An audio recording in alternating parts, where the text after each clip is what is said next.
안녕하세요. 담임쌤입니다. 부동산 고민 많으시죠? 특히 이제 세금 고민이 많으실 텐데 오늘 김성일 회계사님 모시고 여러분들이 고민하는 그 부동산 세금에 대해서 솔루션을 찾고자 합니다. 작년에 부동산 세금 사용 설명서라는 책을 냈어요. 이 책도 읽어보시면 많이 도움이 되실 것 같습니다. 안녕하세요.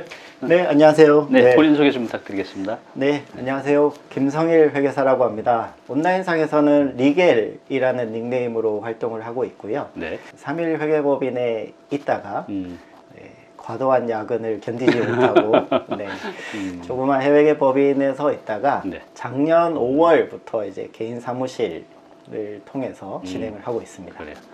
좀 전에 그 3일 회계법인 말씀하셨는데 브랜드가 있는 곳이잖아요. 네. 그렇게 거기가 빡센가요? 힘든가요?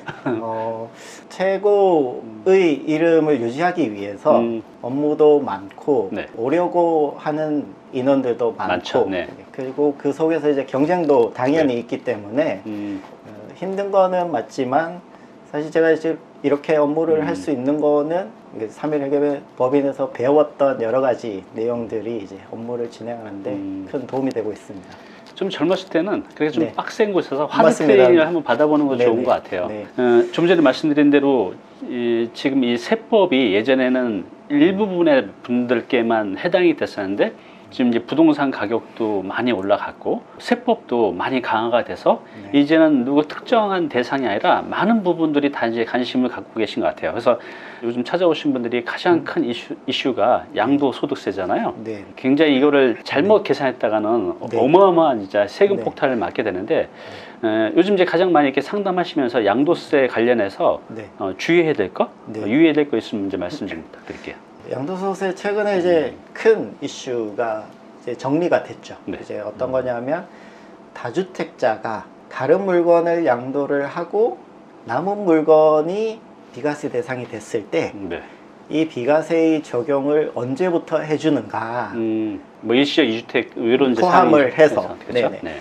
예전에는 어떤 사례가 있었냐 하면 이제 2주택을 가지고 계신 분이 네. 어쨌거나 둘 다가 오르면 이제 좋겠지만 오르지 않은 어떤 주택을 하나를 먼저 팔게 되면 네. 그 다음날 남은 주택을 비과세로 팔고 그러면은 어쨌거나 자금이 회수가 됐으니까 바로 팔아도 이제 네. 비과세가 가능해서 이제 다른 주택으로 이동을 할 수 있었는데 21년부터 네. 이제 적용되는 법에 의하면 네. 다주택자 네. 자, 여기 이 다주택자도 일시적 2주택은 또 제외예요. 그렇죠. 네. 1주택자로 본다는 거죠? 네, 네. 이런 규정들. 자, 숫자 자체에서 일시적 2주택이면 2주택자란 말이에요. 네. 근데 조건이 되는 일시적 2주택자는 제외를 하지만 일시적 2주택이 안 되는 다주택자들은 하나를 매도를 하고 네. 2주택에서 하나를 매도를 했으니까 남은 주택이 1주택이 되는데 네. 이 1주택을 비과세를 받으려면 1주택이 된 날부터 2년을 새로 보유를 해야 되고 네. 취득할 때 조정 대상 지역이라면 네. 이전에 어떻게 거주를 했던 최종 1주택이 된 날부터 새로 2년을 거주를 해야 비과세가 되는 그렇군요. 네. 저는 이제 이쪽 업무를 하고 있지만 이제 법이 이렇게까지 복잡하고 디테일해져야 되느냐에 대한 고민은 있습니다만은 그렇군요. 서두에 말씀드린 것처럼 현재 적용되는 규정이니까 저희는 이걸 따를 수밖에 없거든요. 그렇죠. 네. 그러면은 2년이 지나지 않으면은 비과세가 안 되는데 네. 비과세 안 되면은 뉴스에 나오는 것처럼 세금이 3억, 4억씩 나오느냐? 또 그렇지 않다는 그래요? 그렇지 않을 수 있다는 거죠. 음. 왜냐하면 10년 전에 사서 네. 중간에 2주택이 됐다가 최종 1주택이 된 경우에 비과세 적용은 안 하지만 장기 보유 공제는 또 적용을 할 수 있다. 장기 보유 특별 공제요? 네네. 네. 10년 보유, 10년 거주를 하셨으면 최대 80%까지 이제 차익에서 공제를 해주기 때문에 네.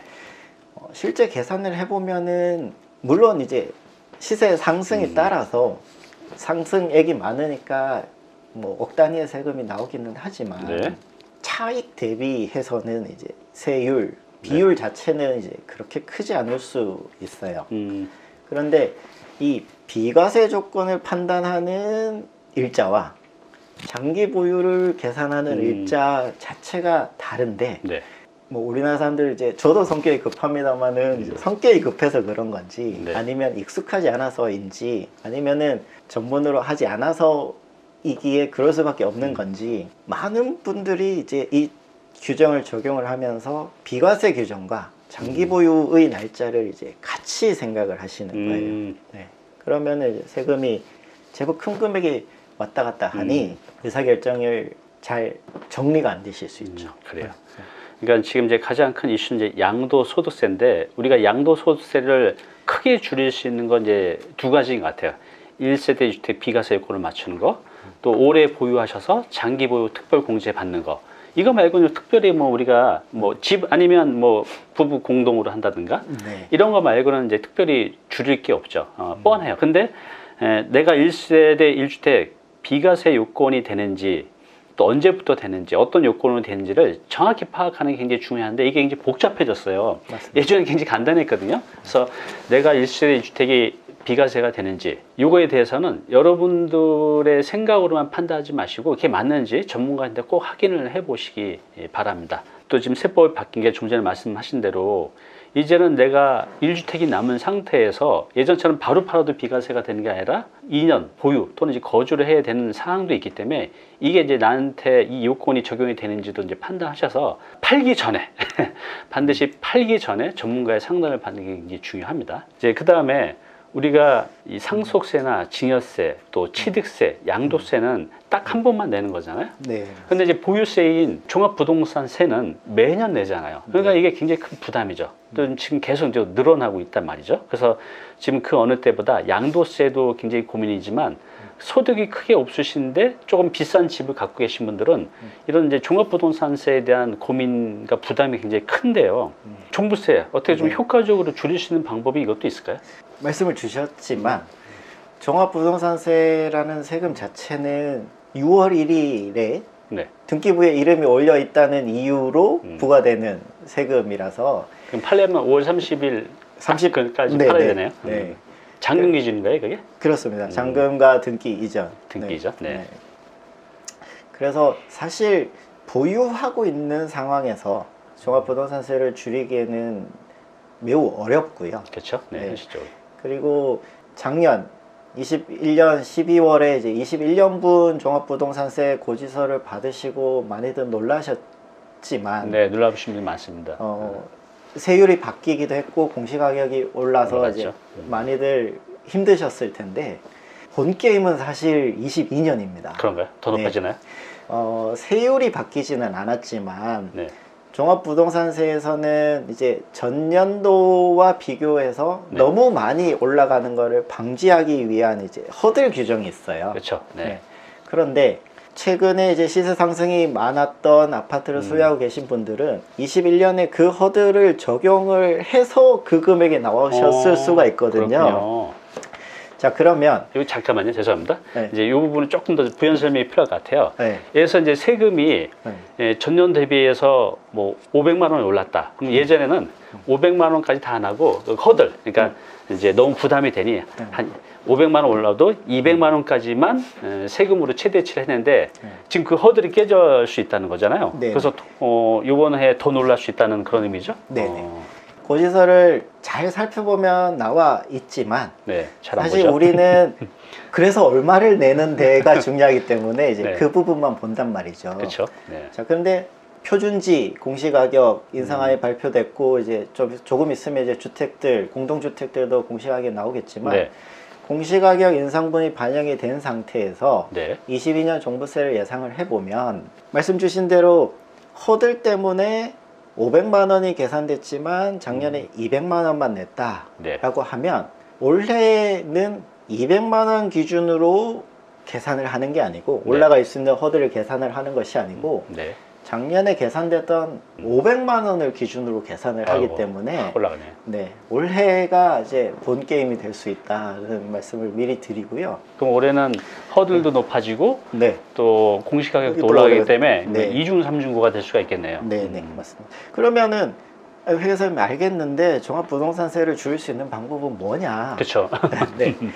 그 종합부동산세는 이제 재산세를 내는 사람 명의 기준으로 부과되는 세금이라서 네. 결국 명의를 분산하는 수밖에 없어요. 그게 유리한 방법이군요. 그래서 뭐 네네. 부부 공동으로 한다든가. 네네. 부부 공동으로 한다든지 아니면 투자용으로 가지고 있는 물건들 같은 경우에는 자녀에게 미리 준다든지. 증여를 한다든가. 그런데 이제 증여라는 것이 있다는 것만 알고 네. 100% 다 줘야 되느냐. 여기서도 고민을 하시는 분들이 많아요. 그렇죠. 그런데 뭐 처음에 한 20%만 주고 자녀들이 썩 마음에 든다. 그러면 이제 또 더 줄 수도 있고. 네. 물론 계산 과정에서는 이제 그에 맞게 증여세를 계산을 해야 되겠지만 결국 이제 증여도 이제 취득세 이슈도 있으니 그렇죠. 종합적으로 검토를 해봐야 됩니다. 결론은. 그러겠네요. 네. 증여에 의한 명의 분산으로 줄일 수 있는 종합부동산세 금액과 명의 분산이 되니까 이제 향후 양도를 했을 때 줄어드는 양도세 금액 네. 대비 지금 당장 이 법적 행위를 하면서 들어야 되는 지금 나가는 비용들 네. 이런 것들을 이제 종합적으로 비교를 해봐야 되기 때문에 어려운 문제고요. 그렇죠. 저는 이제 농담식으로 이야기를 하는 건데 종합부동산세를 안 내려면 6월 2일에 매수를 해서 네. 그 다음 해 5월 25일 2일 정도에 파는 거. 네, 매도를 하시면은 이제 안 내실 수 있는데 이거는 이제 그냥 농담으로 하는 그렇죠? 이야기고 네. 네, 네. 그래요. 그러니까 지금 이제 종부세는 내년에 우리가 더 놀랄 수 있다는 거 여러분들 미리 좀 마음의 준비를 해 두셔야 될 겁니다. 이런 말씀드리기 저도 굉장히 불편한데, 근데 이제 줄일 수 있는 방법은 이제 명의를 분산하는 거. 부부끼리는 이제 6억까지는 증여세 비과세인데 자녀는 5천만 원, 성년이 5천만 원밖에 안 되니까 금액이 적어서 그래도 이제 방법을 이제 찾아야 되는 거죠. 근데 이건 시뮬레이션을 해봐야 될 것 같아요. 내가 종부세를 줄일 수 있는 폭이 더 큰지 아니면 사전 증여하는 과정에서 증여세, 증여취득세 또 양도세가 어떤 게 더 클지를 잘 이제 고민을 해봐서 이건 이제 전문가의 상담이 필요한 것 같아요. 시뮬레이션 해봐서 어떤 게 더 실익이 있는지를 이제 판단을 해야 될 것 같습니다. 그래서 종부세도 지금 너무나 복잡해져서 이거에 대해서만 지금 회계사님하고 얘기해도 한 3박 4일은 해야 될 것 같아요. 그래서 여기서 다 깊이 있게 못 다룬 점 양해 바라고요. 종부세 그래도 줄일 방법이 있다. 명의 분산. 근데 그런 과정이 실익이 있는지는 전문가의 상담이 필요할 것 같습니다.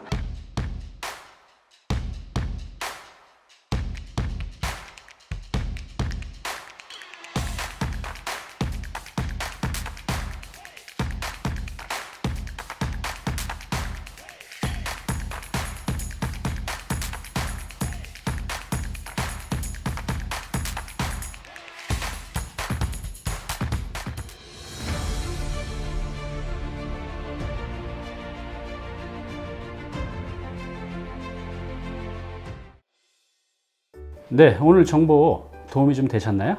앞으로 이런 정보 계속 받아보실 분은요, 여기 구독 부탁드리고요. 그 다음에 오른쪽은 제가 추천하는 영상입니다. 꼭 한번 보시기 바랍니다.